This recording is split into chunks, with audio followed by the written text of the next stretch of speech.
Hansı səhv addımlarımız, etdiyimiz hansı səhvlər məhz öddə daşın yaranmasına səbəb olur? Xüsusilə səhər yeməklərindən imtina eləmək, maye qəbulunu azaltmaq, heyvani yağlardan çox istifadə eləmək, qoyun ətindən aşırı istifadə eləmək, qırmızı ətdən aşırı istifadə eləmək.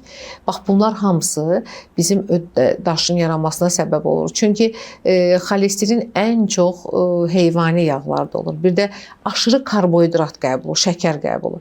Biz aşırı şəkər qəbul ediriksə, bu artıq şəkərin bir hissəsi də sadə dildə desək, orada yağlara çevrilə bilir və artıq çəkiyə səbəb olur. Pi halında toplanır qaraciyərdə, digər orqanlarımızda. Ona görə mütləq dəngəli bəslənməliyik. Səhərlər protein ağırlıqlı qidalanmaq, yumurtadan, süddən çox istifadə eləmək, şəkər tamamilə az, xüsusən də şirin çaya toxunmaq istəyirəm ki, bizim rayonlarda xüsusən hər gün səhər ac qarnına şirin çay içilir. Təsadüfi deyil ki, bu qədər uşaqlar arasında diabet artıb, bu qədər böyüklər arasında diabet artıb.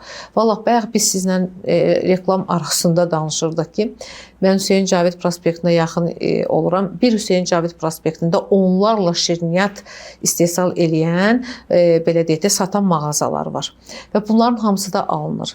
Həddindən artıq şirniyyat qəbulu bizim artıq çəkiyə, yağlanmamıza, elə öddə daşa da səbəb ola bilər. Şirniyyat, karbohidrat qəbulu bizim millətdə ən çoxdur. Düzdür, yağlı yeməkdə var təbii ki. Bütün, xüsusən cənub zonasında, mən Lənkəran cənub zonasında düyü, pulovlar hər gün demək olar ki, bişir. Qızartma, qovurmalar hər gün bişir. Məsələn, Naxçıvanlılar da qovurmadan çox istifadə edirlər. Yəni, bu bizim mentalitetdə var. Amma təbii ki, bundan az yemək və çəkimizi qorumaq ən önəmli faktordur.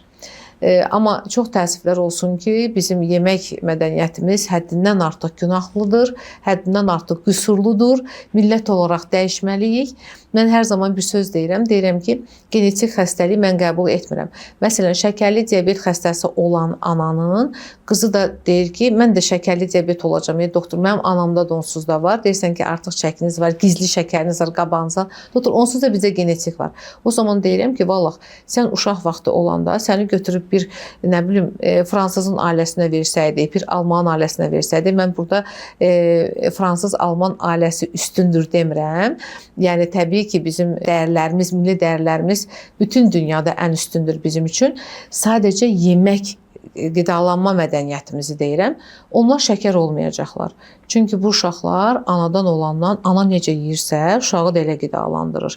Evdə 2-3 dəfə həftədə piraşki bişir, xəngəl bişir, düşbərə bişir, unlu məhsullardan çox istifadə olunur. Hər gün ana evdə qəşəng çörək bişirir və çox yeyilir və uşaq belə böyüyür. Və yaxud da səhər şirin çay, uşaq belə böyüyür, artıq gezir öz ailəsində də ana olaraq öz uşaqlarını elə qidalandırır və yaxud da kişilər də öz xanımlarından bunu tələb edirlər. Mənim mamam qəşəng qutab bişirirdi.